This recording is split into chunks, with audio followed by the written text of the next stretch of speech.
Seorang tahanan yang dijatuhi hukuman mati. Ketika dia ditanya keinginan terakhirnya, jadi dia membuat permintaan seperti itu. Itu menimbulkan sensasi di seluruh penjara. Dia berkata, "Ini permintaanku yang terakhir. Bahwa aku ingin menghabiskan malam terakhir hidupku dengan seorang gadis perawan. Barang siapa bersamaku, ia akan melakukannya atas kemauannya sendiri. Buatlah pengumuman di masjid untuk melihat apakah ada gadis seperti itu. Siapa yang siap menjadi pengantinku?" Polisi tercengang mendengarnya. Tetapi apakah mereka benar-benar memenuhi keinginan tahanan ini? Dari mana gadis itu berasal dan apa yang terjadi pada malam pernikahan? Bahwa semua orang kehilangan akal. Sebuah kisah yang akan membuat Anda menahan napas sampai akhir. Nama saya Fariha Ansari dan saya seorang inspektur wanita berusia 40 tahun. 40 tahun hidup saya telah dihabiskan di antara tembok pengadilan, kantor polisi, dan penjara. Saya melihat banyak penjahat datang dan pergi. Beberapa tampak tidak bersalah. Ada yang berhati keras. Tapi disinilah tahanan seperti itu, yang telah menempatkan hatiku dalam konflik aneh. Tahanan nomor 917 tidak tampak seperti tahanan biasa. Ada kedalaman aneh di matanya. Seolah tersesat di dunia yang jauh. Saya bisa menyebutnya sepenuhnya tidak bersalah. Dan tidak licik. Hanya saja terlihat seperti itu setiap kali saya melihatnya. Seolah-olah dia sedang berpikir keras. Ada ekspresi damai di wajahnya. Tetapi kedamaian itu tampaknya terbungkus dalam kesedihan yang tak diketahui. Apa yang paling menyakitiku? Bahwa dia baru berusia 19 tahun. Dia bahkan belum melihat dunia dengan baik. Dan sekarang dia harus meninggalkan dunia ini selamanya. Dia berbicara sangat sedikit. Seolah-olah dia tidak memiliki kata-kata sama sekali. Atau mungkin dia tidak ingin mengatakannya. Berkali-kali saya ingin bertanya kepadanya. Kejahatan apa yang telah dilakukannya? Yang hukumannya adalah kematian. Tetapi ada begitu banyak kekecewaan dan ketidakberdayaan di wajahnya. Bahwa bibirku otomatis menjahit.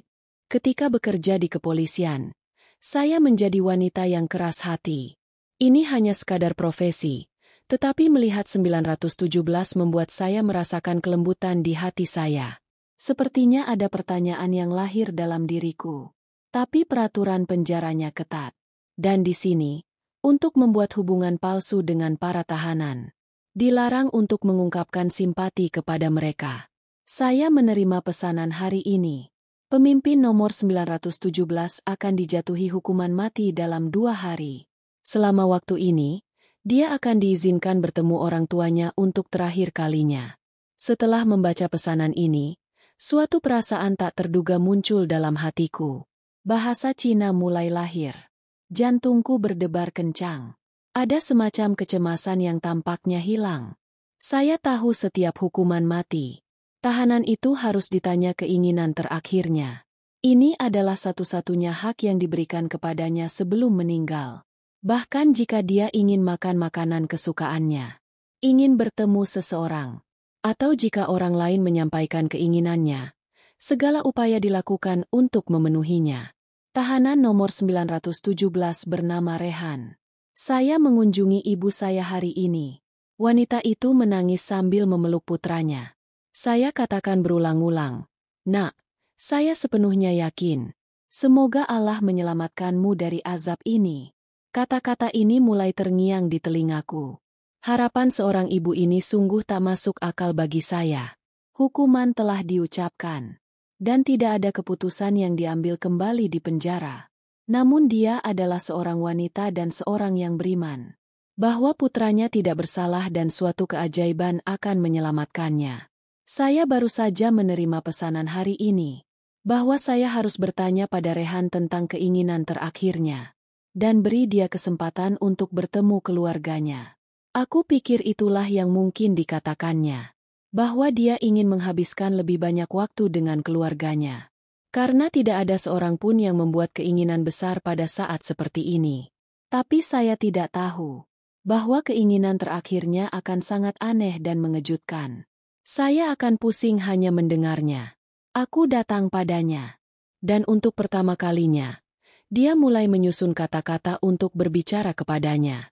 Setelah beberapa saat hening, saya bertanya dengan simpatik, "Rehan, apakah kamu punya permintaan terakhir? Beritahu saya. Segala upaya akan dilakukan untuk memenuhi keinginan Anda." Rehan menatapku dan berkata dengan suara rendah, "Aku punya satu permintaan terakhir, dan aku menginginkannya. Kamu harus berjanji padaku bahwa kamu akan memenuhinya." Aku meyakinkannya. Ini adalah hak setiap tahanan. Kami juga akan melakukan yang terbaik untuk Anda. Saya terkejut bahwa keinginan Anda menjadi kenyataan. Bahwa dia berbicara begitu serius tentang keinginan terakhirnya. Aku berkata dengan lembut, "Ayolah, Tuan ASP, bicaralah sendiri padaku. Saya akan bertanya tentang keinginan terakhirmu." Saya membawa Rehan ke kamar SP Sahib. SP Sahib menatapnya dengan seksama dan berkata, "Nak, aku penasaran apa permintaan terakhirmu." Bahwa SP memperlakukan tahanan ini dengan sangat lembut. Ini biasanya tidak terjadi. Tapi mungkin mereka tahu kebenarannya. Apa kejahatannya? Dan mengapa dia menerima hukuman ini? Mereka sering menjadi tahanan di sini, yang kejahatannya kecil tapi hukumannya berat. Sementara penjahat besar berkeliaran dengan bebas. Rehan menarik napas dalam-dalam dan berkata, "Ini permintaan terakhirku. Bahwa saya ingin menikah untuk pertama dan terakhir kalinya dalam hidup saya. Saya ingin menikah. Dan saya ingin menghabiskan hari bersama istri saya." Begitu saya mendengarnya, ruangan menjadi sunyi. Saya dan yang lainnya saling berpandangan dengan terkejut. SP Sahib menghabiskan beberapa saat dalam keheningan. Lalu dia berkata dengan serius, "Nak, kami akan menikahkanmu. Tapi gadis mana yang akan menikahimu jika dia tahu hal ini? Bahwa Anda akan dijatuhi hukuman mati keesokan harinya." Dia berhenti sejenak, lalu berkata, "Anda adalah terpidana mati. Kamu bahkan belum setua itu. Bahwa anggota keluarga Anda mungkin membujuk seseorang dengan menggodanya dengan uang. Dan lagi pula, Anda memiliki keluarga dekat. Dan tidak ada seorang pun yang mau menikahi orang miskin dengan mudah. Mengapa Anda menyia-nyiakan kesempatan terakhir Anda dalam hidup, terutama dalam situasi seperti ini?" SP Sahib berkata dengan serius, "Beritahu aku permintaan lainnya. Sesuatu untuk dimakan atau diminum atau bertemu seseorang yang istimewa. Kami siap melakukan segalanya untuk Anda.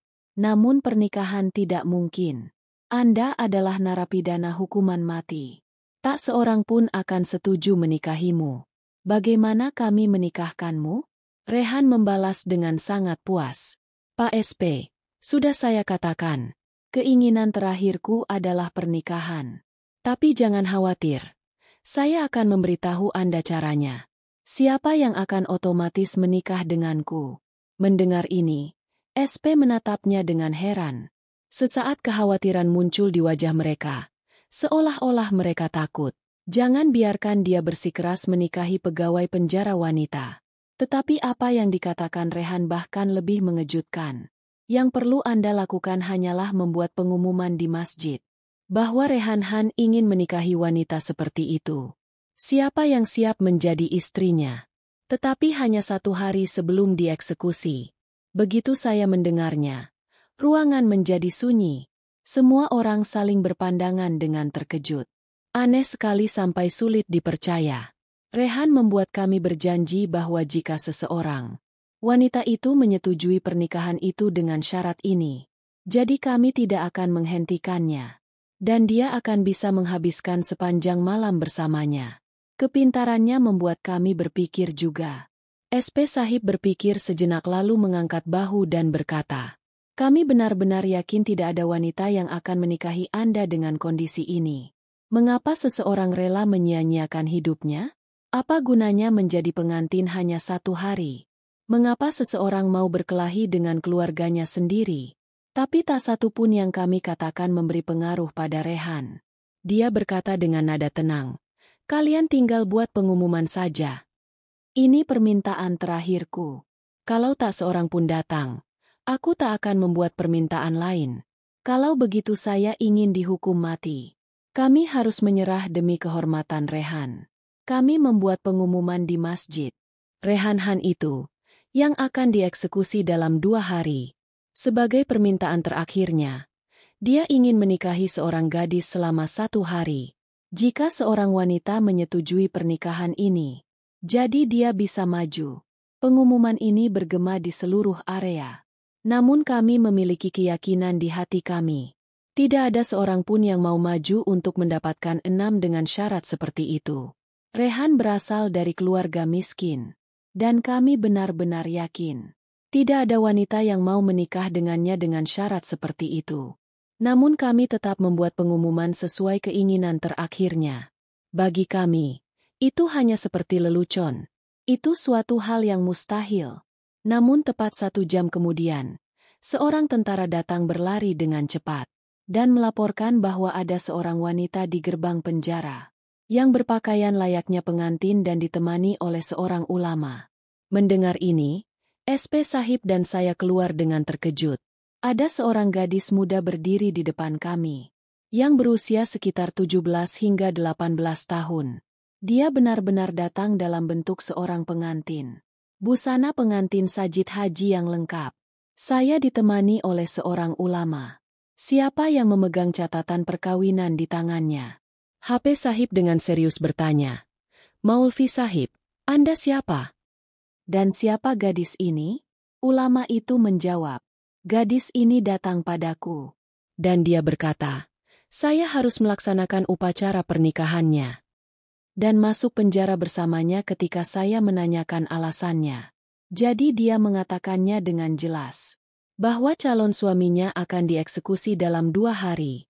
Kami semua tidak dapat berhenti mendengarkan. Maulvi Sahib terus berbicara. Aku sudah menjelaskan banyak hal padanya. Anakku, mengapa kau menyia-nyiakan hidupmu? Namun hal itu tetap berlanjut. Dia mengatakan bahwa dia hanya akan menikahi Rehan.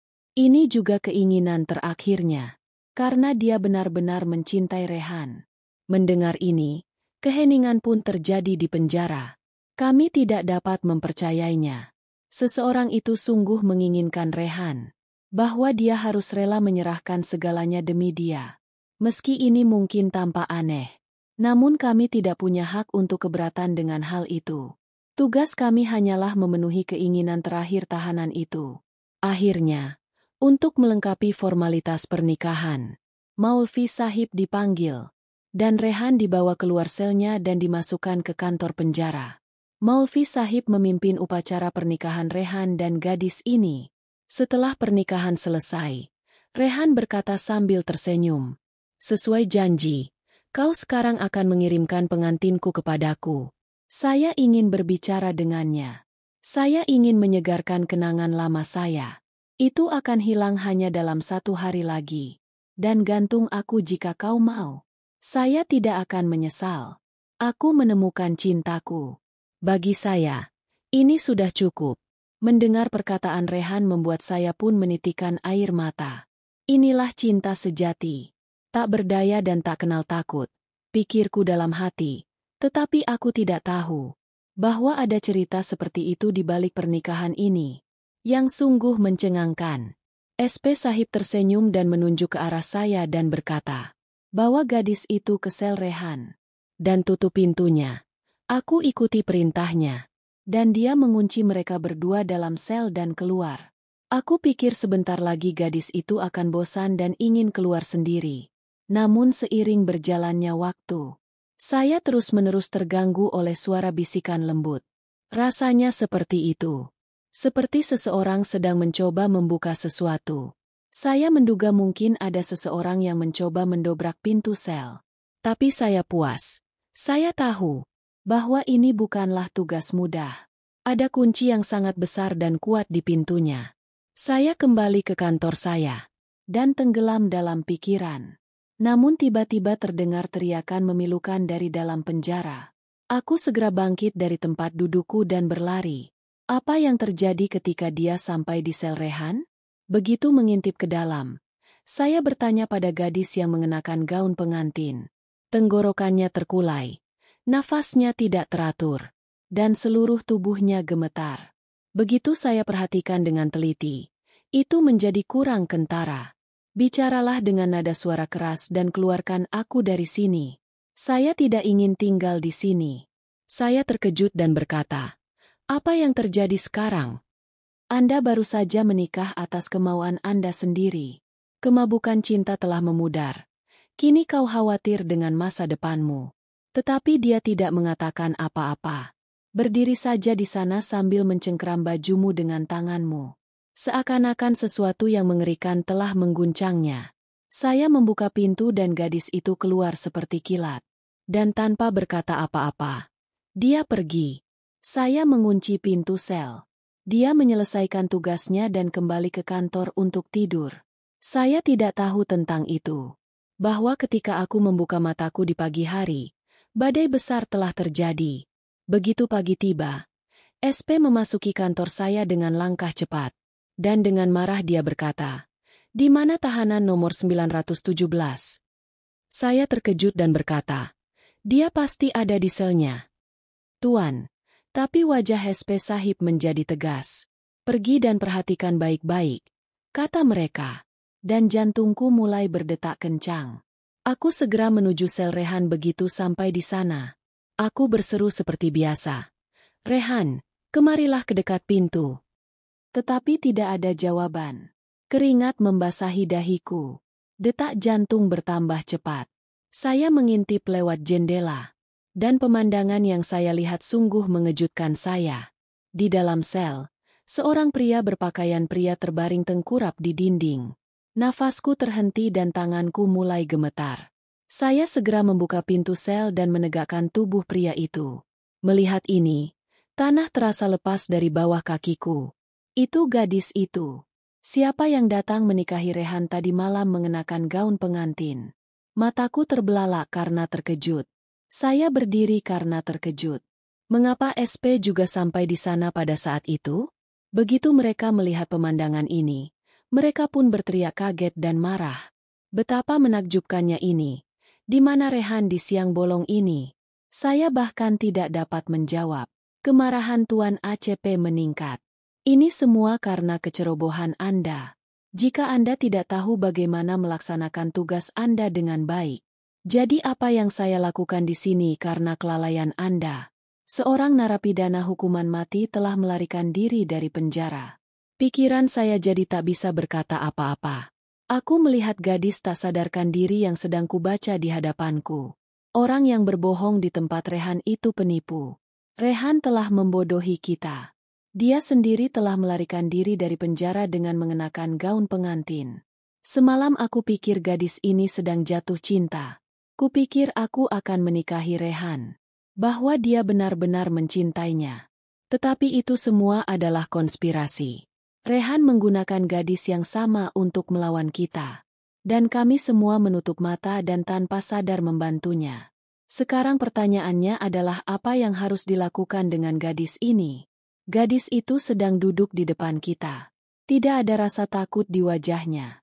Tidak ada penyesalan. Katanya dengan sangat tenang. Kalian tidak memperlakukan Rehan dengan baik. Dia tidak pantas dihukum mati. Saya menjawab dengan marah. Hanya waktu yang bisa menjawabnya. Dia menatap mataku dan berkata, dia tidak bersalah. Dan hanya waktu yang dapat membuktikannya. Aku makin marah mendengar perkataan gadis ini. Tetapi saya tidak dapat berbuat apa-apa. Pada saat yang sama, ASP memberi perintah tegas. Temukan Rehan segera jika kita tidak menangkapnya. Jadi apa tanggapan pihak berwenang terhadap serangan 2 hari kemudian? Kami harus memberinya hukuman mati. Dan dia menipu kita dan melarikan diri.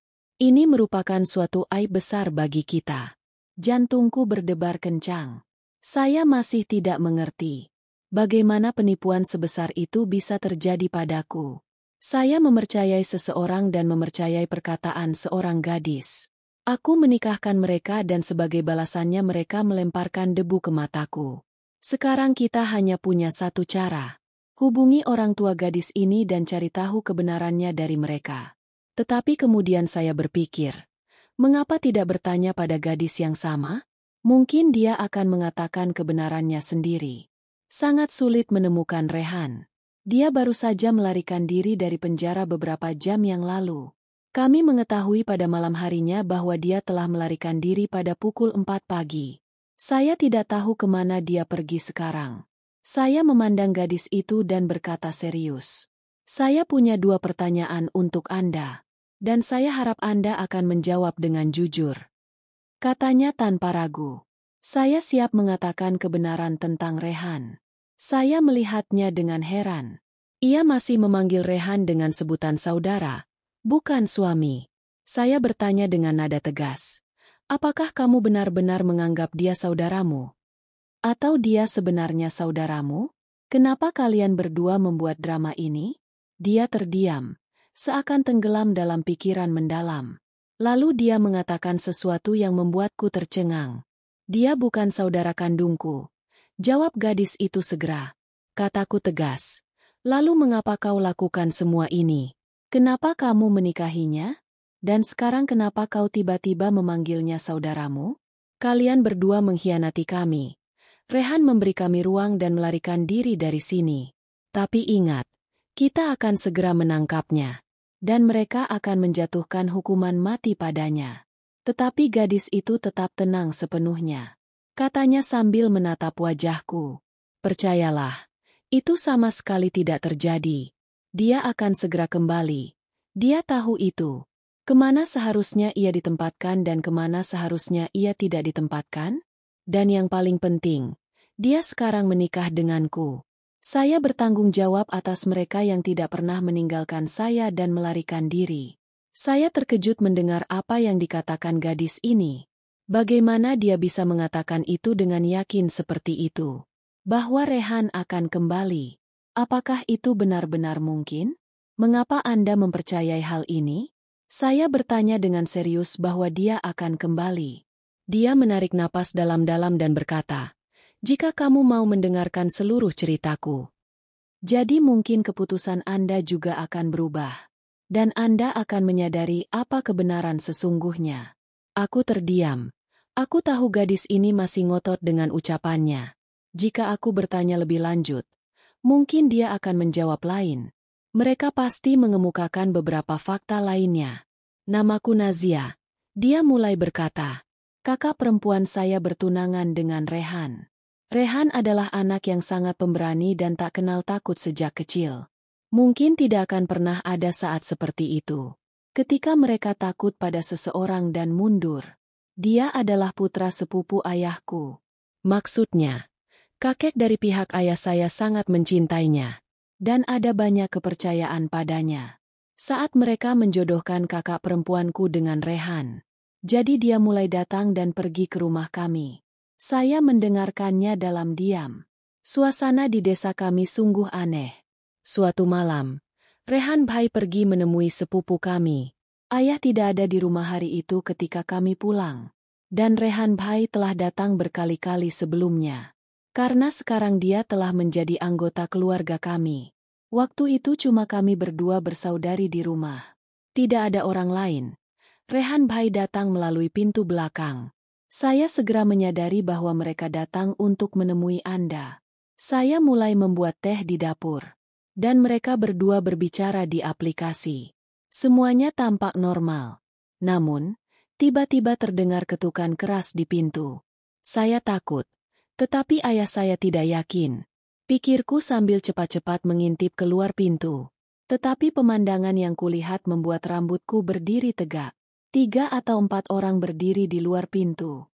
Wajah mereka tampak menakutkan dan niat mereka mencurigakan. Jelas dari penampilan mereka bahwa mereka bukanlah orang biasa. Sebaliknya, mereka adalah bajingan. Ketakutan memenuhi mataku. Namun saya merasa lega. Saudara Rehan ada bersama kita. Buka pintunya atau kami akan mendobraknya. Sebuah suara yang benar bergema. Aku bersumpah kepada masyarakat. Kami berdua bersaudara yang tinggal sendirian di rumah. Kalian keluar dari sini, kata salah satu dari mereka sambil tertawa sinis. Kita semua tahu bahwa seorang pria muda baru saja memasuki rumah Anda. Anda tidak bisa menipu kami.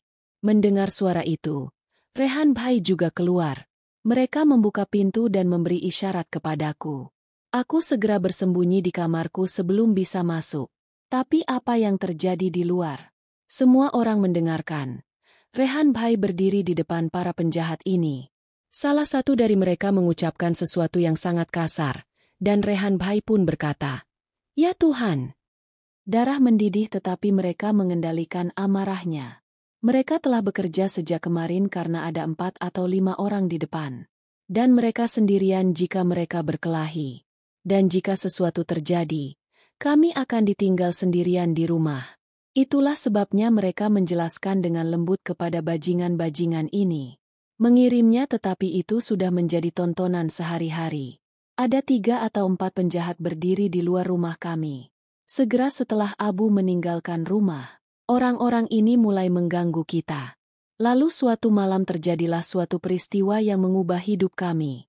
Kakak perempuan saya mengubah kamarnya selamanya. Saya tertidur dalam kegelapan malam. Tiba-tiba, suara vandalisme mulai terdengar. Seseorang memaksa masuk lewat jendela. Pada saat itu, Rehan Bhai juga telah memasuki rumah. Mereka melihat dengan mata kepala mereka sendiri seorang penjahat melompat masuk melalui jendela. Saya melihat bahwa tidak mungkin bagi Rehan Bhai untuk menanggung semua ini. Ketika penjahat ini mencoba memaksa masuk ke dalam rumah. Jadi perkelahian pun terjadi. Kakak perempuan saya terbunuh dalam pertarungan ini yang mengubah seluruh hidup kami. Dan kejahatan seperti itu dilakukan oleh Rehan Bhai. Yang mereka terima sebagai hukuman mati. Namun siapakah pendosa sebenarnya? Mereka tidak pernah tertangkap. Kalau saja kita kaya hari itu. Kalau saja kita punya kekuasaan. Jadi mungkin semua ini tidak akan terjadi kalau bukan karena seseorang yang lemah di dunia ini. Apa yang dilakukan Rehan Bhai bukanlah keadilan. Apa yang dia lakukan dengan sombongnya. Mereka tidak menumpahkan darah orang tak berdosa. Mereka berjuang untuk menyelamatkan kehormatan mereka. Sebenarnya, bukan kami pelakunya. Nazia berkata dengan suara berlinang air mata. Itu benar, mereka manusia. Yang menyerang kehidupan kita tanpa alasan. Mereka terpaku pada kehormatan kita. Lalu dia membuat pengungkapan yang mengejutkan tentang Rehan Bhai. Ibu menjelaskan rencana ini kepadaku selama pertemuan itu. Saya tercengang. Ibu saya juga pernah menceritakan hal itu kepada saya. Bahwa aku akan mengorbankan putriku yang kedua juga. Tapi aku tidak akan menghukum anakku. Nazia menangis dan berkata, keluarga kita pantas mendapatkan apa yang pantas didapatkan keluarga Rehan. Aku tidak akan begitu dibutuhkan bahkan seandainya aku mati. Jadi tidak ada yang peduli. Itu sebabnya mereka mengorbankan aku juga. Itu semua rencana agar Rehan diselamatkan. Rehan pergi menemui seorang pengacara besar di kota itu semalam. Pengacara itu adalah dermawan Rehan. Karena suatu kali Rehan menyelamatkan hidupnya. Ketika semua orang meninggalkan pengacara ini, lalu Rehan melawan para gangster itu, mempertaruhkan nyawanya, dan dia dibawa ke rumah sakit. Hari ini, pengacara yang sama siap membalas budi. Kasusnya dibawa ke pengadilan dan kebenaran terungkap dan terbukti. Bahwa Rehan tidak bersalah dan dibebaskan dengan hormat. Kalau saja ada orang terhormat lain yang menggantikan Rehan Han. Jadi mungkin dia akan melakukan hal yang sama. Allah Subhanahu wa Ta'ala telah menjaga cinta dan ketulusan sejati. Kalau tidak, pasti ada orang yang lebih hebat dalam kasus sebesar ini. Saya belum pernah melihatnya sebelumnya. Apa yang dikatakan Ibu Rehan telah menjadi kenyataan. Tuhan tidak akan membiarkanmu dihukum mati. Anda akan segera dibebaskan dari penjara. Dan itulah yang sebenarnya terjadi. Kejadian ini masih segar dalam ingatan saya hingga kini. Kapanpun saya mengingatnya. Jadi jiwaku menginginkan agar kehidupan dipenuhi dengan peristiwa-peristiwa seperti itu. Beberapa cerita terlupakan seiring berjalannya waktu. Dan beberapa hal tetap terukir di hati selamanya. Bagaimana perasaan Anda tentang hal ini? Bagaimana menurutmu? Bahwa Rehan hanya, tolong sampaikan pendapat Anda yang berharga.